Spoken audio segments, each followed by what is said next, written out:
Hi everyone.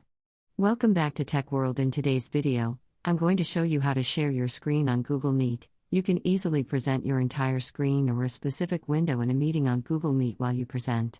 You can share information such as documents, presentations, spreadsheets, and much more.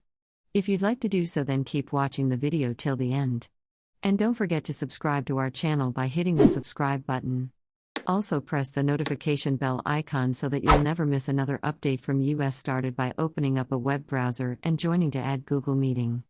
Once you're in, go ahead and add participants for your meeting. If you want, by clicking on this Add Other button, and then invite people on your meeting by simply selecting from the list of the contacts displayed on the screen. Click on Send Email, and once the person starts joining in, you'll be able to see them on the screen. Now, in order to share your screen with the participants on Google Meet, simply click on this Share button at the bottom of the screen.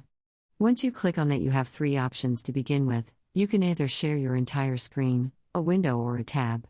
In my case, let me open up a new tab over here and know how to show to you. Let me open up YouTube. Since I've opened up a new tab, click on a tab option, select YouTube from the options displayed. If you want to share your other screen, that you can click on other options right here as well. Let me click on YouTube for now. Remember to check this box right here if you'd like to share your audio as well, to let people know what's happening on the screen. If you leave this unchecked, then you won't be sharing your audio, so make sure to leave that checked. And finally, click on Share.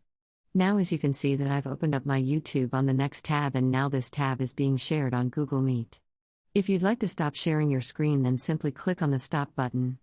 And that is how you will be able to share your screen on Google Meet. That is how it is done. I hope the tutorial was helpful to you.